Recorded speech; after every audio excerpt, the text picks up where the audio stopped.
and happy holidays. December's here along with the snow and cold.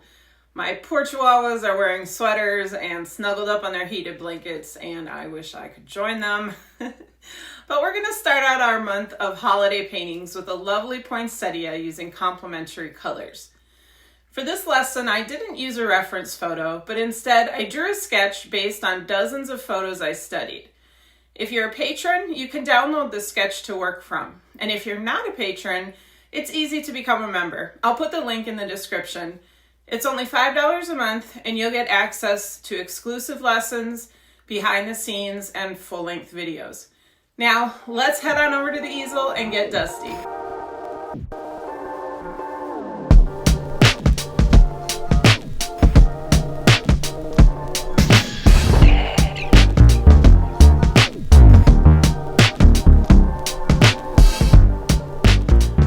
Background, I want to do a really abstract look with golds and greens. I'm going to do this with acrylic paint. And I can create some really fun special effects with it. But the first thing we need to do is get our first layer down and let it completely dry. So for the first layer, I'm going to use these two acrylic inks.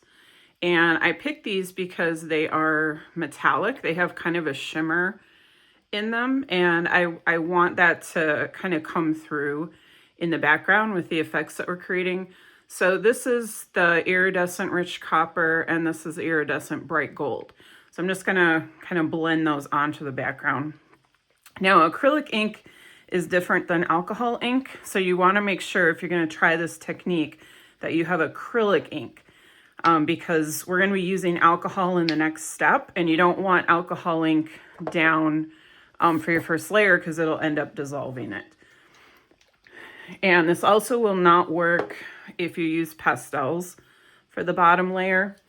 So really acrylic ink or acrylic paint, and you'd want to dilute the paint, would be the, what you would need to use for this. So I'm using the ink because it's so thin. I'm just starting out with a few drops, just to make sure I don't put too much on. And I'm just using, this is just a chip brush. You can just pick those up at any hardware store, or you can buy them in bulk on Amazon. So just kind of randomly putting the drops and just spreading the ink around. I want this to feel organic. I don't want to have it feel or look like it's too planned out. And the fun thing about these inks, they don't dry super fast, so you do get a decent amount of work time.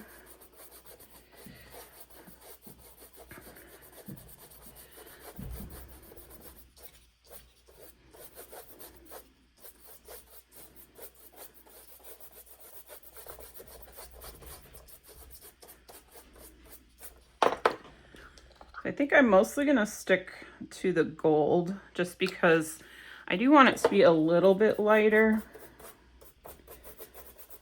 And this copper is pretty dark. And the green that I'm going to come in over top of this is also pretty dark. So I want there to be some nice contrast between the green and this shimmery underpainting. So I don't want too much of that copper down. I'm going all the way to the tape.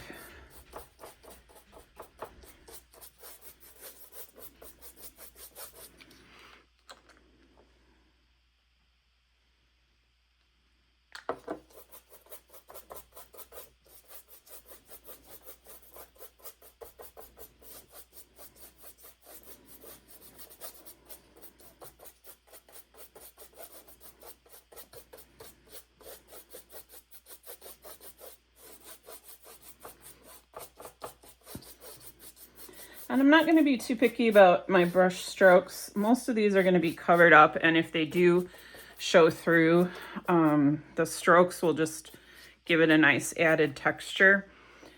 I'm not sure if the camera's picking this up, but there's a lot of little bristles from my brush that are coming off. That's one of the joys of these cheaper chip brushes. After this paint dries, I'll be able to just kind of wipe them away. So I'm just going to leave them there for now. And I'm just making sure to move them around a little bit and make sure there's paint underneath them so they don't leave a white spot when I pull them off. All right, so I'm going to let this dry and then I will come back for step 2. All right, so this is completely dry now. And I'm just going to brush off those little bristles that got stuck in the paint. All right, so now I have a little cup of water and a clean brush, and then I'm using 3 different acrylics. So I have like a dark, kind of a pine green. This is more of like a grass green. And then this is like a dark bluish green. So I want to just see how they look with this background. So I'm just going to start out by putting a little bit of each on my plate. And I may end up mixing them or just using 1 or 2. I'm not sure. But I'm also keeping in mind my palette for my actual painting is going to have a lot of green in it. So I don't want the background to be too bright. I want it a little more on the dark or dull side. So I think I'm going to lean towards these 2. And I'm going to just kind of dab a little bit of the water off my brush. And I'm going to dip in. And you want to make sure these paints are pretty thin. If you are using acrylic paint on your sanded paper, it's going to fill in your tooth quite a bit if it's too thick. So you want to make sure that you don't have a real heavy, like a heavy coat of paint. And with acrylics, they're pretty pigmented. So even though I'm diluting these, you can see I'm still getting decent coverage on the paper. And I just keep dipping a little, back into the water, back into the paint. Just making sure, like I said, it's not too thick. Now I'm painting on UArt 400 paper, which is wet friendly. So you want to make sure whatever paper you're using, it can handle liquid medium. So UArt is obviously a good one for that. There's a few others. I mostly use UArt, so I'm not super familiar with what other papers are friendly with water, but I know there's quite a few. I just tried the new Canson velvet paper. I know that is water friendly.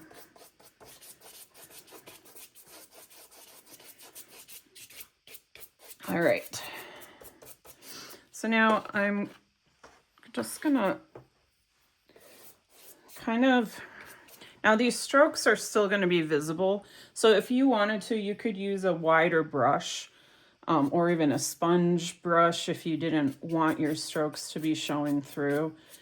Now, while this was drying, I did a little sketch of kind of the layout. I'm going to move these flowers a little closer, move this one up, move them a little closer to the center because the center is a little too empty. But this is just an idea of kind of the layout that I'm going for.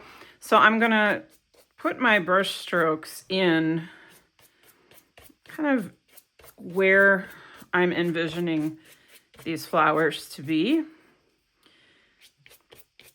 And then that way when the paint dries, it'll have kind of this built-in movement going on. All right, so now the fun part. Now that we have our second layer on, now we get to play with the rubbing alcohol. So I have my rubbing alcohol in a spray bottle, or you could just use you know, regular bottle of rubbing alcohol. You want the 91%. And what I like to do is pour some into just a little tiny cup. You don't need much of this at all. But you want to be able to control what you're doing with it to some extent. I don't usually use the spray bottle for this method, but you could if you wanted a little more spray look. So all you do is get some of this alcohol on your finger and just flick it at your paper. And you see wherever it's touching the paper, it's making these fun marks. So in order to do this, your bottom layer has to be completely dry and your top layer has to still be wet. And you can just keep applying, you know, until you're satisfied with how it looks. And then we are going to let this dry, and then we'll be back to start on the painting. The background is completely dry now, and I do have one little bristle hair stuck in the paint. I think that's gonna live there. But I don't remember if I mentioned that when I did the background, I had my paper flat. So now it's back up on my easel upright. All right, so this is the palette that I am starting with.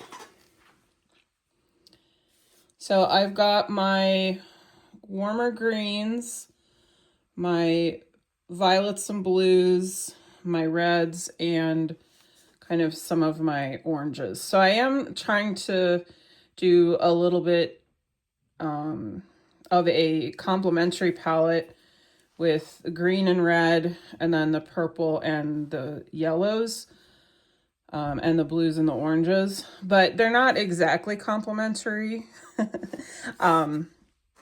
But I think they're going to look nice together, especially with this background. Now the background's definitely on the warmer side, and the greens that I've pulled out for the palette are on the cooler side.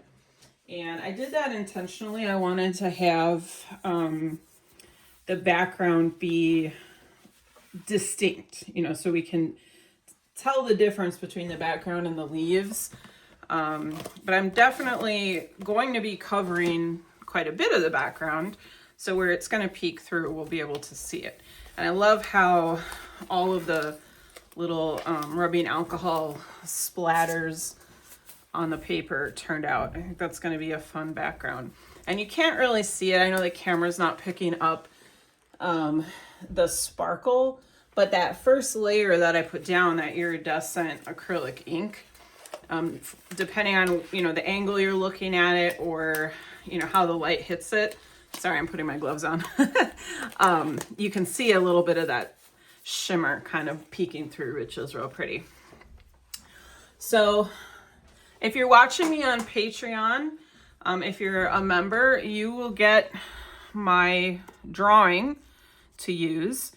This is something I sketched this looking at a ton of different photos of poinsettias. I don't really have a single photo. I kind of created that just, you know, looking at different flowers, and putting that composition together. But that photo will be uploaded to Patreon for any of my Patreon members. So to start with, I'm going to sketch this out on my paper. And instead of using black or white, I'm actually going to use green to do my sketching. And that's because I don't want it to really show up after the painting is there. And I just want to kind of blend it in with the background, but I still want to be able to see. So what I'm going to do is I'm going to start by kind of putting just little marks where the centers of my 3 flowers are.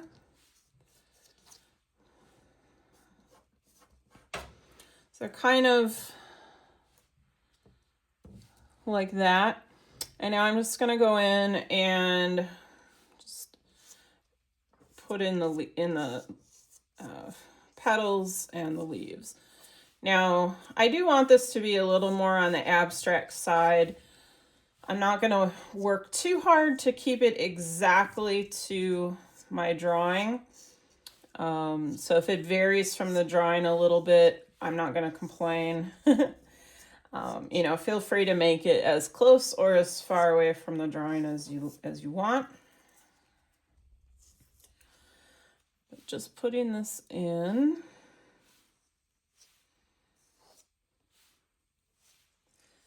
And I did that drawing 3 times. The first time I did it was really focused on just kind of learning the flowers and how they felt and the shapes of the petals and the leaves. And the leaves and the petals aren't shaped a lot differently from each other. They're actually all kind of similar. They come to kind of this little point. And so I did find some poinsettias that had these kind of jagged leaves. So I chose to do that for here. So I'm just gonna put these little serrations on my leaves to kind of mimic some of the plants that I saw. And the leaves were a little bigger. So I'm just putting these little zigzags just so I can remember which of these are petals and which are leaves.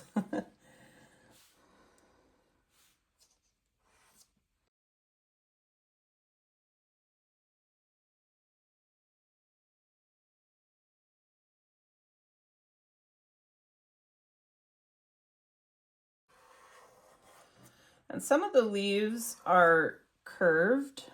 They kind of are like rolled in on themselves a little bit. So I'm also trying to make sure I capture that. I'm gonna have to do it more with color as I start to paint, but I definitely don't want to forget to do that.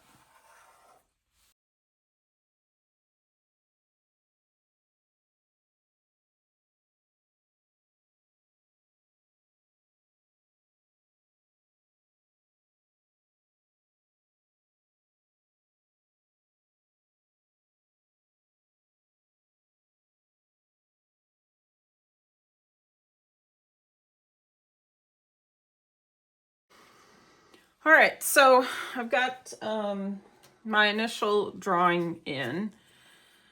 Now, if you look at the reference sketch that I'm using, I did kind of fill in a little bit where some of the darker areas are, mostly on the inside between the flowers, and then right at the base of some of the petals, and then inside the center are really the darkest areas. So I'm going to start with those. Grab a paper towel. All right, so I'm going to start with my darkest green.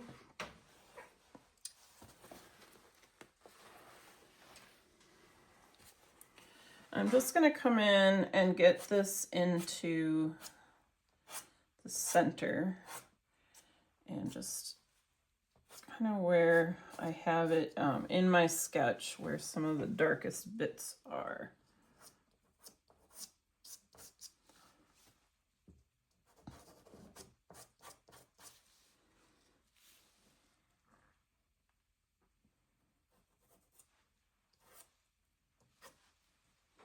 It's kind of hard to see where my leaves and petals are and where there's not, where it's background.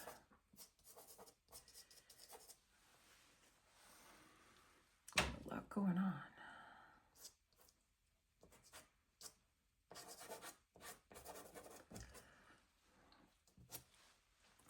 And I do want to create kind of a balance. I don't want all the dark just in, you know, leaning to one side or another. So I'm kind of trying to spread it out a little bit. All right, and then I'm just gonna softly blend that in. I'm not trying to completely blend it in. I am still letting some of the background show through here. And I'm gonna probably come back later and add some more of this dark in, but just wanting to kind of establish where it is for now.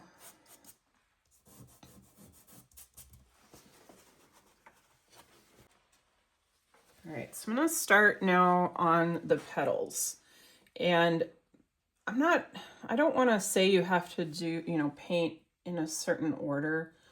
I kind of paint darkest to lightest. And I tend to work from the top to the bottom when I'm doing landscapes. But it's really an individual thing. And once I get going, then I'll start focusing more on the color and adding the color where I think it needs to be rather than certain areas. But right now I'm feeling inspired to put down some red, so that's what I'm going to do here.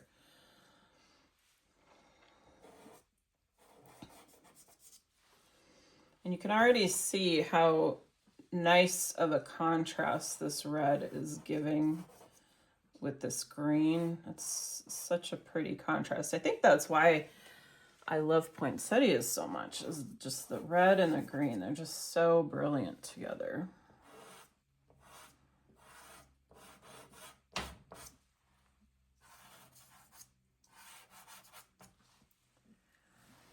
To make sure I'm not coloring in the leaves.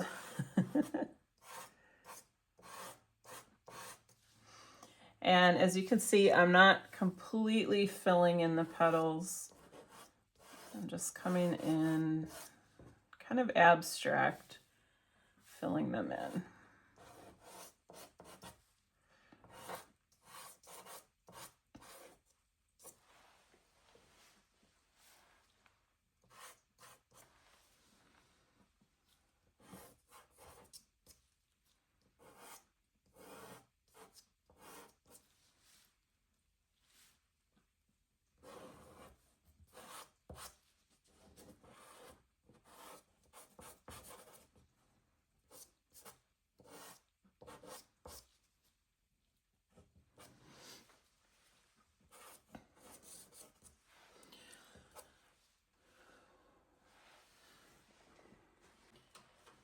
I've got, this is more of a pinky red. It's still on the dark side.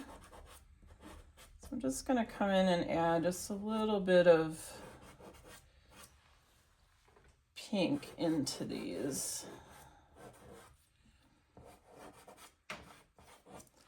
So it's always good to keep in mind that the way light hits things always has an impact on the color and the value.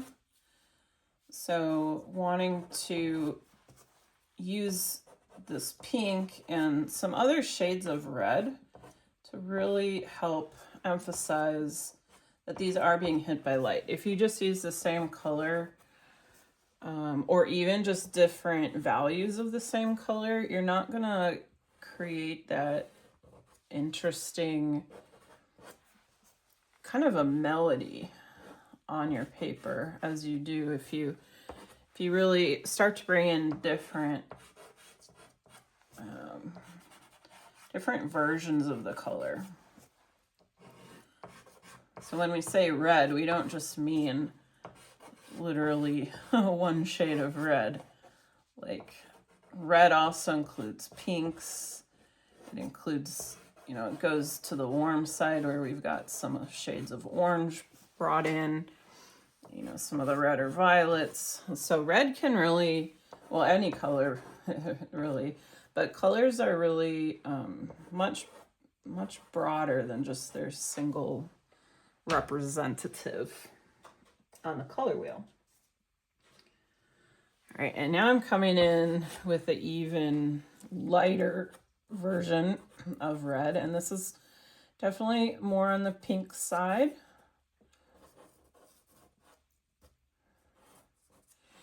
And this I'm kind of putting more of like a highlight feel, where the light would be hitting more of the high points of the flowers.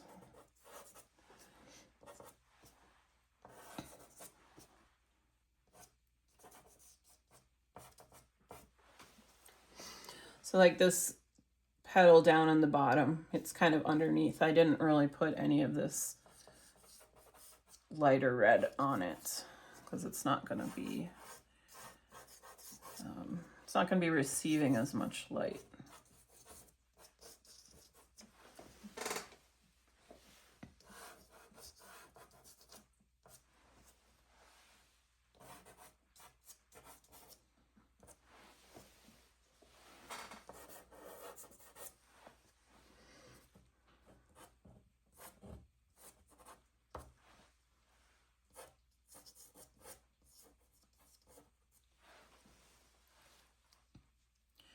Now I also didn't draw every single petal in here because I wanted to give myself the freedom to kind of put them in where I felt like they wanted to be.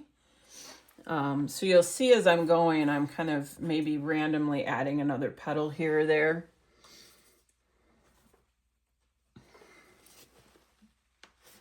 All right, now I'm going to come and put the leaves in. Really wanting to make sure that I just don't forget them.